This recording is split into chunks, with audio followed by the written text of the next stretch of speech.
أعوذ بالله من الشيطان الرجيم. بسم الله الرحمن الرحيم. الحمد لله الذي أنزل على عبده الكتاب ولم يجعل له عوجا قيما لينذر بأسا شديدا من لدنه ويبشر المؤمنين الذين يعملون الصالحات أن لهم أجرا حسنا ماكثين فيه أبدا وينذر الذين قالوا اتخذ الله ولدا ما لهم به من علم ولا لآبائهم كبرت كلمة تخرج من أفواههم إن يقولون إلا كذبا فلعلك باخع نفسك على آثارهم إن لم يؤمنوا بهذا الحديث أسفا إنا جعلنا ما على الأرض زينة لها لنبلوهم أيهم أحسن عملا وإنا لجاعلون ما عليها سعيدا جرزا أم حسبت أن أصحاب الكهف والرقيم كانوا من آياتنا عجبا إذ أوى الفتية إلى الكهف فقالوا ربنا آتنا من لدنك رحمة وهيئ لنا من أمرنا رشدا فضربنا على آذانهم في الكهف سنين عددا ثم بعثناهم لنعلم أي الحزبين أحصى لما لبثوا أمدا نحن نقص عليك نبأهم بالحق إنهم فتية آمنوا بربهم وزدناهم هدى وربطنا على قلوبهم إذ قاموا فقالوا ربنا رب السماوات والأرض لن ندعو من دونه إلها لقد قلنا إذا شططا هؤلاء قوم اتخذوا من دونه آلهة لولا يأتون عليهم بسلطان بين فمن أظلم ممن افترى على الله كذبا وإذ اعتزلتموهم وما يعبدون إلا الله فأووا إلى الكهف ينشر لكم ربكم من رحمته ويهيئ لكم من أمركم مرفقا وترى الشمس إذا طلعت تزاور عن كهفهم ذات اليمين وإذا غربت تقرضهم ذات الشمال وهم في فجوة منه ذلك من آيات الله من يهد الله فهو المهتد ومن يضلل فلن تجد له وليا مرشدا وتحسبهم أيقاظا وهم ركود ونقلبهم ذات اليمين وذات الشمال وكلبهم باسط ذراعيه بالوصيد لو اطلعت عليهم لوليت منهم فرارا ولملئت منهم رعبا وكذلك بعثناهم ليتساءلوا بينهم قال قائل منهم كم لبثتم قالوا لبثنا يوما أو بعض يوم قالوا ربكم أعلم بما لبثتم فبعثوا أحدكم بورقكم هذه إلى المدينة فلينظر أيها أزكى طعاما فليأتكم برزق منه وليتلطف ولا يشعرن بكم أحدا إنهم إن يظهروا عليكم يرجموكم أو يعيدوكم في ملتهم ولن تفلحوا إذا أبدا وكذلك أعثرنا عليهم ليعلموا أن وعد الله حق وأن الساعة لا ريب فيها إذ يتنازعون بينهم أمرهم فقالوا بنوا عليهم بنيانا ربهم أعلم بهم قال الذين غلبوا على أمرهم لنتخذن عليهم مسجدا سيقولون ثلاثة رابعهم كلبهم ويقولون خمسة سادسهم كلبهم رجما بالغيب ويقولون سبعة وثامنهم كلبهم قل ربي أعلم بعدتهم ما يعلمهم إلا قليل فلا تمار فيهم إلا مراء ظاهرا ولا تستفت فيهم منهم أحدا ولا تقولن لشيء إني فاعل ذلك غدا إلا أن يشاء الله واذكر ربك إذا نسيت وقل عسى أن يهديني ربي لأقرب من هذا رشدا ولبثوا في كهفهم 300 سنين وازدادوا 9 قل الله أعلم بما لبثوا له غيب السماوات والأرض أبصر به وأسمع ما لهم من دونه من ولي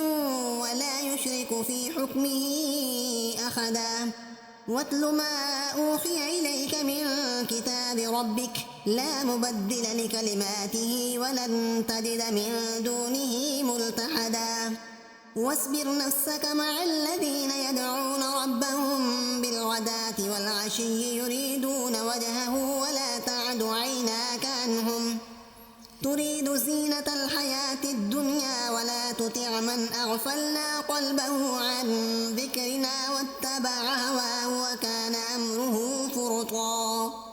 وقل الحق من ربكم فمن شاء فليؤمن ومن شاء فليكفر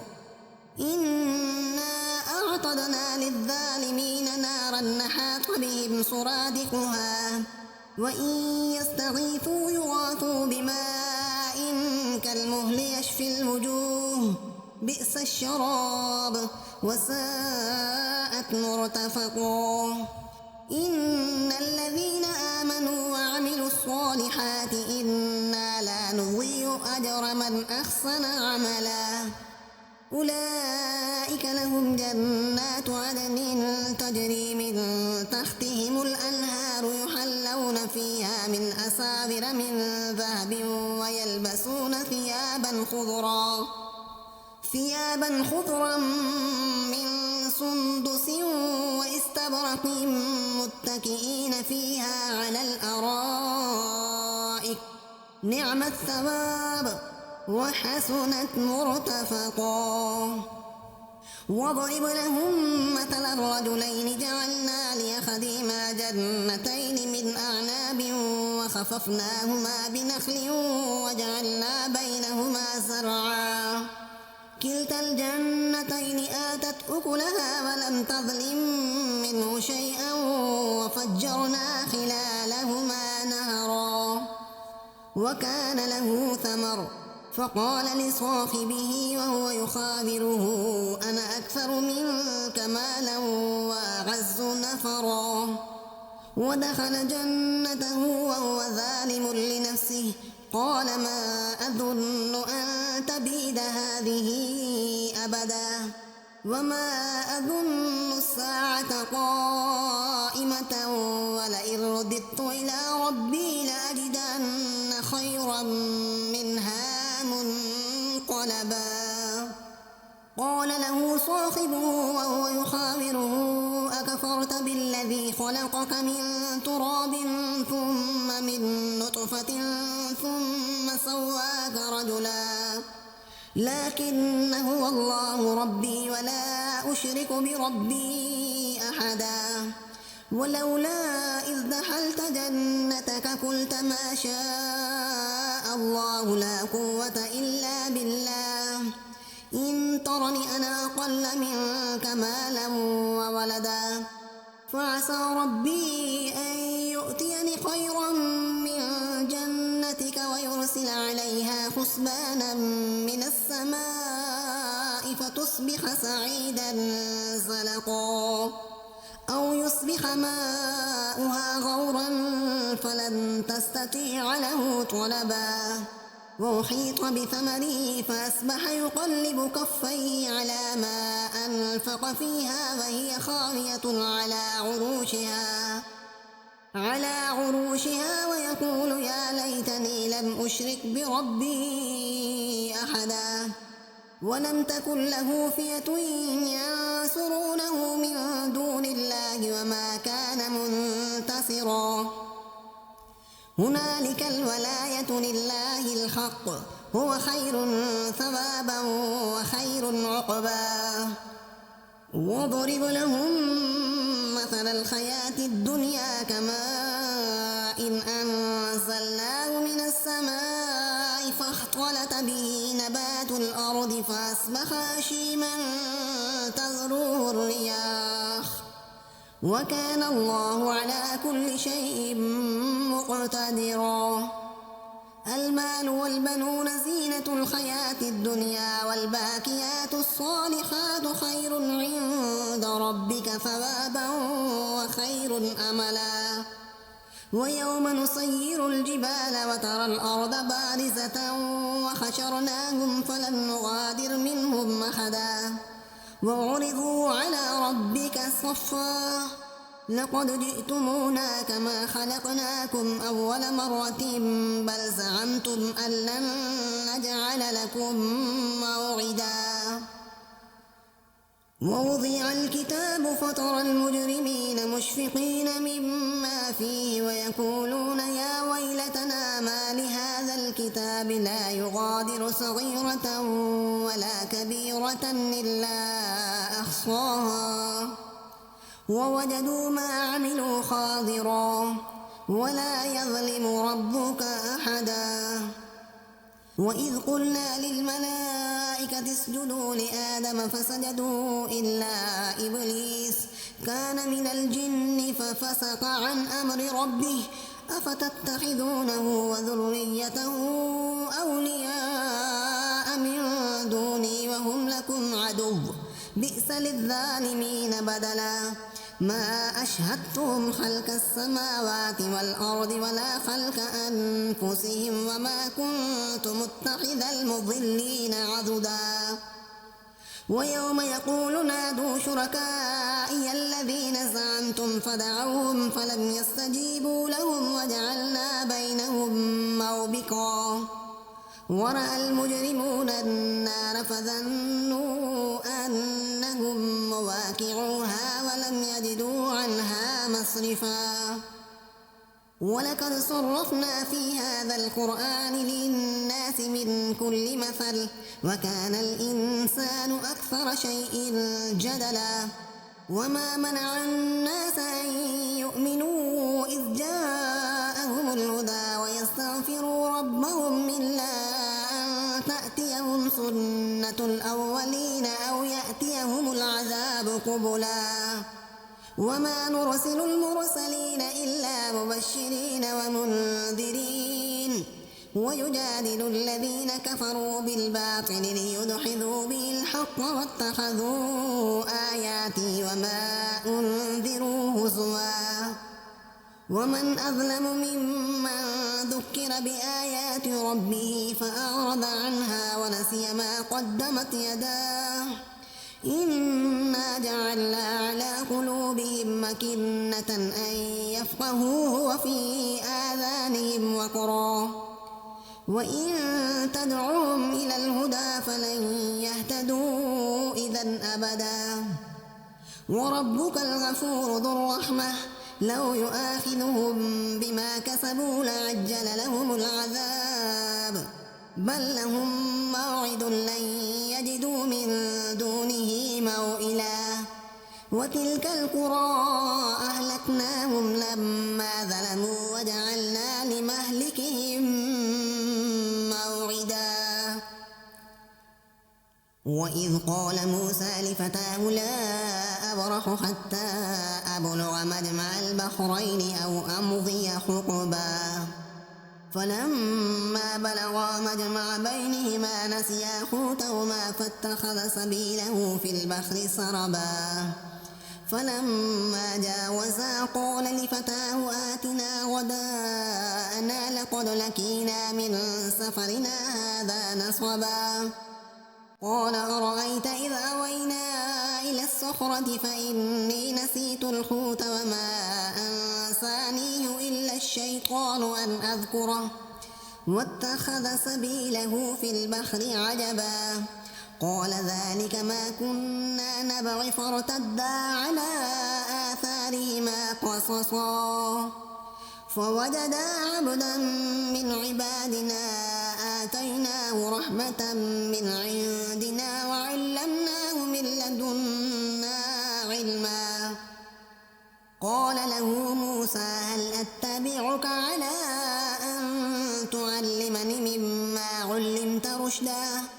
قال إنك لن تستطيع معي صبرا وكيف تصبر على ما لم تحط به خبرا قال ستجدني إن شاء الله صابرا ولا أعصي لك أمرا قال فإن اتبعتني فلا تسألني عن شيء حتى أحدث لك منه ذكرا فانطلقا حتى إذا ركبا في السفينة خرقها قال أخرقتها لتغرق أهلها لقد جئت شيئا إمرا قال لم قل إنك لن تستطيع معي صبرا قال لا تؤاخذني بما نسيت ولا ترهقني من أمري عسرا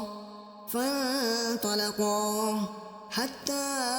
إذا لقيا غلاما فقتله قال أقتلت نفسا زكية بغير نفس لقد جئت شيئا نكرا قال ألم قل لك إنك لن تستطيع معي صبرا قال إن سألتك عن شيء بعدها فلا تصاحبني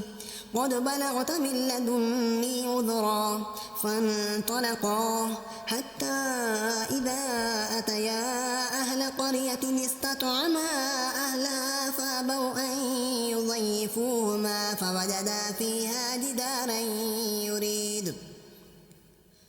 فوجدا فيها جدارا يريد أن ينقض فأقامه قال لو شئت لاتخذت عليه أجرا قال هذا فراق بيني وبينك سأنبئك بتأويل ما لم تستطع عليه صبرا أما السفينة فكانت لمساكين يعملون في البحر فأردت أن أعيبها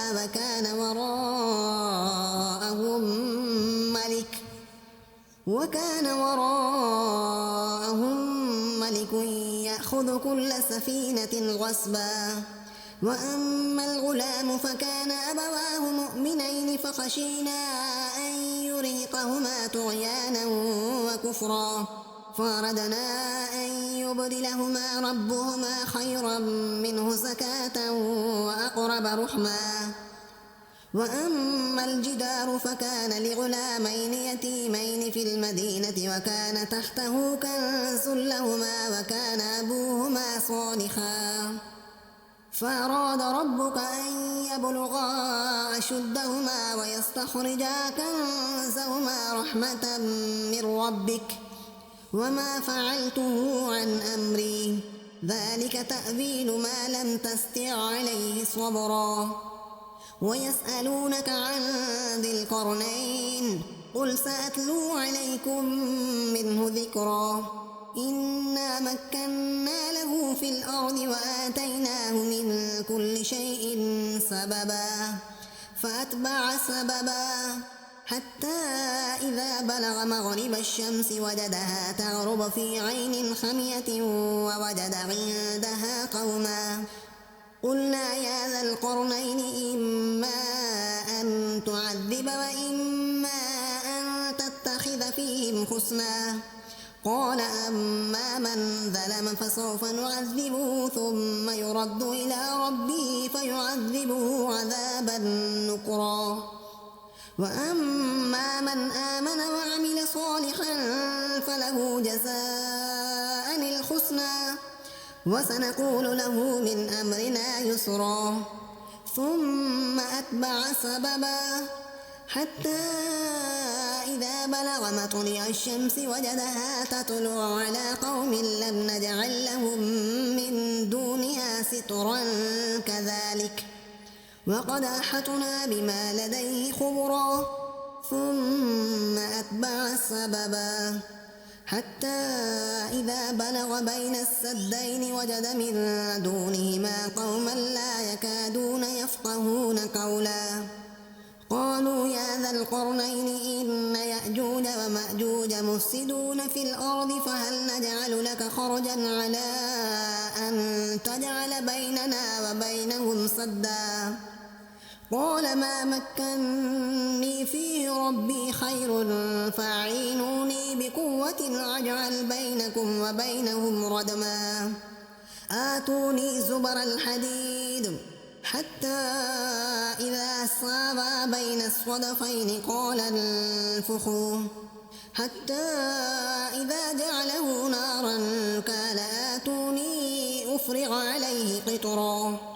فما استطاعوا أن يظهروه وما استطاعوا له نقبا قال هذا رحمة من ربي فإذا جاء وعد ربي جعله دكا وكان وعد ربي حقا وتركنا بعضهم يومئذ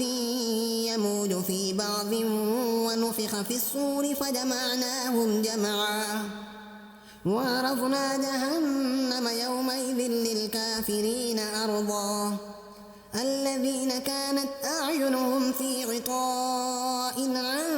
ذكري وكانوا لا يستطيعون سمعا أفحسب الذين كفروا أن يتخذوا عبادي من دوني أولياء إنا أعتدنا جهنم للكافرين نزلا قل هل ننبئكم بالأخسرين أعمالا الذين ضل سعيهم في الحياة الدنيا وهم يحسبون أنهم يحسنون صنعا أولئك الذين كفروا بآيات ربهم ولقائه فحبطت أعمالهم فلا نقيم لهم يوم القيامة وزنا ذلك جزاؤهم جهنم بما كفروا واتخذوا آياتي ورسلي هزوا إن الذين آمنوا وعملوا الصالحات كانت لهم جنات الفردوس نزلا خالدين فيها لا يبغون عنها حولا قل لو كان البحر مدادا لكلمات ربي لنفد البحر قبل أن تنفد كلمات ربي ولو جئنا بمثله مددا قل إنما أنا بشر مثلكم يوحى إلي أنما إلهكم إله واحد فمن كان يرجو لقاء ربه فليعمل عملا صالحا ولا يشرك بعبادة ربه أحدا صدق الله العظيم.